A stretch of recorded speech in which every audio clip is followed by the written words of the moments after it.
আসসালামু আলাইকুম রহমতুল্লাহ। 6 জানুয়ারি 24 ভোটের আগের দিন ইসি ও আওয়ামী লীগ বুঝে গেছে পরিস্থিতি কতটা কঠিন হচ্ছে, প্রত্যাশা সংকুচিত হয়ে আছে। দর্শক, এতদিন নির্বাচন কমিশন এবং আওয়ামী লীগের লোকজন বড় বড় কথা বলেছিল, এই হবে সেই হবে, সুষ্ঠু নির্বাচন, শান্তিপূর্ণ নির্বাচন, জনগণ ব্যাপকভাবে ভোট কেন্দ্রে আসবে, অমুক তমুক উৎসবমুখর পরিবেশ। কিন্তু ভোটের একদিন আগে যে চিত্র আমরা দেখলাম, আওয়ামী লীগের আশা ভরসা, ইসির আশা ভরসা সব ম্লান হয়ে যাচ্ছে। একটা হতাশা একদিন আগেই লক্ষ্য করা যাচ্ছে, তাদের প্রত্যাশা কিছুতেই পূরণ হবে না। এখন অবশ্য জনগণের মধ্যে একটা উদ্বেগ, উৎকণ্ঠা, এটাও আমরা লক্ষ্য করছি। দেশে নাশকতা চলছে, অরাজকতা চলছে, অগ্নিকাণ্ড চলছে একের পর এক, ভোট কেন্দ্রে, যানবাহনে। এগুলো যারা করছে, আমরা প্রত্যেকটা ঘটনার সুষ্ঠু তদন্তের মাধ্যমে বিচার চাই। কোনো অগ্নিকাণ্ড, কোনো নাশকতা, ভোট কেন্দ্রে নাশকতা হোক আর যেখানে নাশকতা হোক, এগুলো আমরা সামান্যতম বরদাস্ত করতে চাই না। এগুলো রাজনীতিতে ইনিয়ে বিনিয়ে কোনোভাবে গ্রহণযোগ্যতা দেওয়ার চেষ্টা করাকেও আমরা সমর্থন করতে চাই না। আমরা সব ধরনের নাশকতা, অগ্নিকাণ্ড, ভাঙচুরের বিরুদ্ধে। অতএব এগুলোর বিচার বিভাগে সুষ্ঠু তদন্ত চাই। তদন্তের আগে বিএনপিকে দায়ী করে দেওয়া হলো, এটা আরও সন্দেহের উদ্রেক করে। যাই হোক, জনগণ, দেশে একটা থমথমে অবস্থা। এর ফলে জনগণ ভোট কেন্দ্রে যাওয়ার তেমন কোনো সম্ভাবনা নেই, এটা আওয়ামী লীগও বুঝে গিয়েছে। এখন বিএনপি, আওয়ামী লীগের লোকজন বিএনপির বিরুদ্ধে অভিযোগ করছে। আওয়ামী লীগ নেতারা দেখলাম বলছে যে বিএনপি ভয় দেখাচ্ছে ভোট কেন্দ্রে না যেতে। আওয়ামী লীগের লোকজন, সাধারণ জনগণ, তারা দেখছে না বিএনপি কোথায়, বিএনপি কী করছে, এখানে বিএনপি কিসের ভয় দেখাবে? বিএনপি নিজেরাই তো ঠিকমতো মাঠে নামতে পারছে না, সেখানে ভয় দেখাবে কিভাবে? আর ভয়ভীতি অতিক্রম করে মাঠে নামানোটা তো, বা ভোট কেন্দ্রে নেওয়ানোর ব্যবস্থা করাটা দায়িত্ব, কিন্তু সেটা পারেনি। এই কারণে শেষ মুহূর্তে, একদিন আগেও বলছে যে বিএনপি ভয় দেখাচ্ছে ভোটারদের। যাই হোক দর্শক, দেখেন নির্বাচন কমিশন এতদিন কত বড় বড় কথা বলল, এখন তাদের প্রত্যাশাও কোন পর্যায়ে নেমে গিয়েছে দেখেন।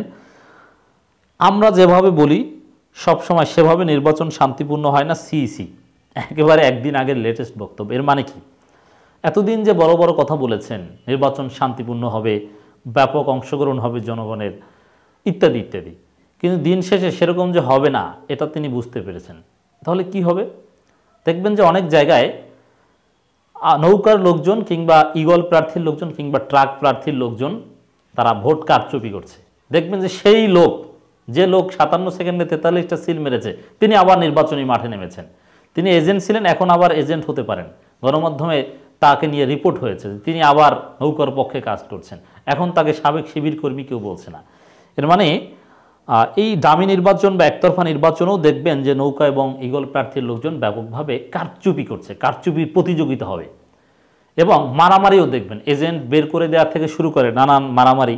আল্লাহ না করুক কোনো আহত নিহতর ঘটনা না হোক, নিজেরা নিজেরা কামড়াকামড়ি করবে, এতে কোনো সন্দেহ নাই। এরপরে বিএনপির নামে বা বিএনপির উপর দায় চাপানো যায়, এরকম কিছু কাজও হয়তো বা হতে পারে। তবে সেগুলো না হোক, বিএনপি জামাত কিছু না করুক, অ্যাটলিস্ট সহিংসতা টাইপের, আমাদের অলওয়েজ নসিহত সেটা। এবং এখন পর্যন্ত বিএনপি জামাত আমাদের এই নসিহত মেনে আসছে। তারা বলার চেষ্টা করছে তারা কোনো নাশকতার সাথে জড়িত নয়, তারা শান্তিপূর্ণ কর্মসূচিতে বিশ্বাসী, তারা নির্বাচন প্রতিহত করতেও চাচ্ছে না, তারা শান্তিপূর্ণভাবে নির্বাচন বর্জনের কথা বলছে, অসহযোগিতার কথা বলছে, প্রতিহত কিংবা বাধাদান নয়। যাই হোক, এখন এই যে আমরা যেভাবে বলি সবসময় সেভাবে শান্তিপূর্ণ হয় না, এর মানে শান্তিপূর্ণ হবে না, এটা বুঝতে পেরেছেন।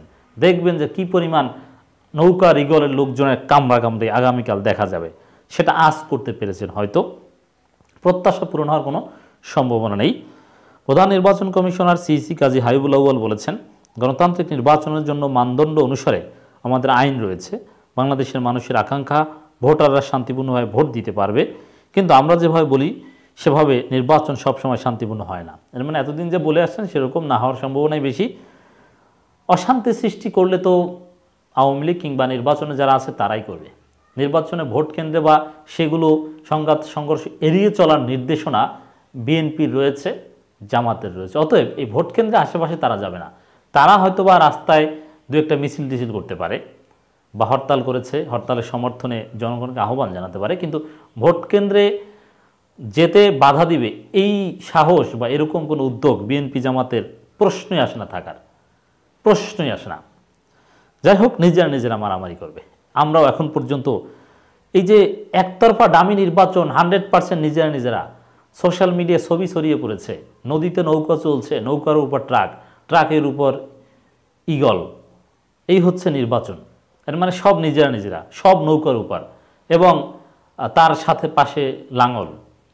তো এর মানে এখানে অন্য কেউ নেই, সব মূল বেজমেন্ট নৌকা, এখানে অন্য কোনো প্রতিদ্বন্দ্বী কিচ্ছু নেই, নিজেরা নিজেরা। তো তাতেই 3 জন নিহত হওয়া এবং প্রায় 2 শতাধিক বড় ধরনের সংঘর্ষের ঘটনা। তো নির্বাচনের দিন যে এগুলো কয়েকশো হতে পারে, এমনকি নির্বাচন অশান্তিপূর্ণ হয়েছে, সেই সার্টিফিকেট দেওয়ার জন্যে যে পরিমাণ সহিংসতা দরকার সেটা আগামীকাল হতে পারে, এটা নির্বাচন কমিশনও বুঝে গিয়েছেন যে পরিস্থিতি তাদের নিয়ন্ত্রণের বাইরে। যেহেতু আওয়ামী লীগ নিজেরা নিজেরা, তাদেরকে কিছু বলতে পারবে নির্বাচন কমিশন? কিছু তো বলতে পারেনি।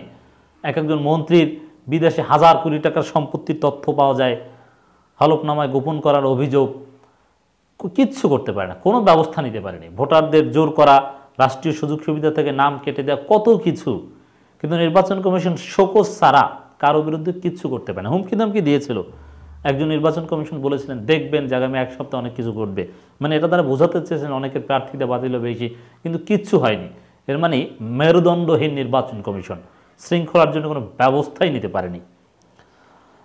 শনিবার 6 জানুয়ারি দুপুরে রাজধানীর বঙ্গবন্ধু আন্তর্জাতিক সম্মেলন কেন্দ্রে দ্বাদশ জাতীয় সংসদ নির্বাচন উপলক্ষে আয়োজিত সংবাদ সম্মেলনে তিনি একথা বলেন। তিনি তো একথা বলেছেন, হাবিবুল আউয়াল বলেন সুষ্ঠু নির্বাচনের জন্য স্বচ্ছ ব্যালট বক্সে ভোট হবে, প্রত্যেক প্রার্থীকে ভোট কেন্দ্রে পোলিং এজেন্ট রাখার অনুরোধ করছি যেন ভোটাররা ভোটদানে বাধাগ্রস্ত না হন। এসব নীতিকথার কোনো ভ্যালু নেই। অন্যদিকে ওবায়দুল কাদের, দ্যাট মিনস আওয়ামী লীগ কী বলছে দেখেন, বিএনপির গুজব ও প্রচারে বিভ্রান্ত হবেন না। এর মানে বিএনপির যে আহ্বান নির্বাচন বর্জন করতে, যে প্রচার, সেই প্রচারণায় ভীত সন্ত্রস্ত আওয়ামী লীগ। ভীত সন্ত্রস্ত বলেই সেগুলোতে কাউকে বিভ্রান্ত না হওয়ার আহ্বান জানাচ্ছেন। এর মানে তিনি বুঝতে পেরেছেন জনগণ ভোট কেন্দ্রে যাবে না বিএনপির আহ্বানে সাড়া দিয়ে। আর বিএনপির আহ্বান বা প্রচার, এটার সাথে একটু গুজব শব্দটা লাগিয়ে দিয়েছেন। এখানে গুজবের প্রশ্ন কেন আসবে? বিএনপি কি গুজব ছড়িয়েছে? এখানে গুজবের বিষয়টা কেন আসবে? এই নিকট অতীতে বিএনপি কোনো গুজব ছড়িয়েছে দেখাতে পারবে না। এখানে গুজব ছড়াচ্ছে আওয়ামী লীগ, যে বিএনপি এই করছে সেই করছে বিএনপির, এবং তারা নিজেরা গুজব ছড়িয়েছিল যে আমেরিকা ম্যানেজড হয়ে গিয়েছে অমুক তমুক, কিন্তু দিন শেষে দেখা গেল তারাই আমেরিকার বিরুদ্ধে কথাবার্তা বলেছে। অতএব গুজব ছড়িয়েছে, পররাষ্ট্রনীতি সম্পর্কে নানান গুজব বাজারে সেল করেছে আওয়ামী লীগ। তাই এখানে বিএনপিকে কেন গুজবের দিকে টানা হবে? বিএনপি নির্বাচন বর্জনের সঙ্গে সন্ত্রাসী কর্মকাণ্ডের সম্পৃক্ত তদন্ত করে দেখতে হবে বলে জানিয়েছেন আওয়ামী লীগের সাধারণ সম্পাদক এবং সড়ক পরিবহন ও সেতুমন্ত্রী ওবায়দুল কাদের। তা আওয়ামী লীগের নির্বাচনে অংশগ্রহণের নামে নিজেরা নিজেরা যে 3 জন লোককে হত্যা করা এবং 2 শতাধিক সহিংসতা, সেগুলো তদন্ত করে দেখার আর প্রয়োজন নেই, সেগুলো অটো মাপ নাকি? আর বিএনপির কর্মসূচিকে কেন্দ্র করে নাশকতা হয়েছে কিনা অবশ্যই সেটা তদন্ত করতে হবে, কারণ নাশকতা বিএনপি জামাত করলে সেটা আমরা কিছুতেই সমর্থন করি না। তো দর্শক, ওবায়দুল কাদের সাহেবের আজকের যে বক্তব্য দেখলাম, তাতে বোঝা যায় যে আসলে কনসার্ন বিএনপির আহ্বান, বিএনপির শান্তিপূর্ণ প্রচার, জনগণকে যে আহ্বান জানিয়েছে, এই ভয়ে আওয়ামী লীগের ঘুম নাই। মানে পরিস্থিতি যে কতটা কঠিন, জনগণ যে ভোট কেন্দ্রে যাবে না, আওয়ামী লীগ এবং নিজেরা নিজেরা যে মারামারি করবে, সেটা ভালোভাবেই তারা উপলব্ধি করেছে। এজন্যে বিএনপিকে এখানে টেনে এনে তাদের উপর দায় চাপানোর অগ্রিম চেষ্টাও করে যাচ্ছে।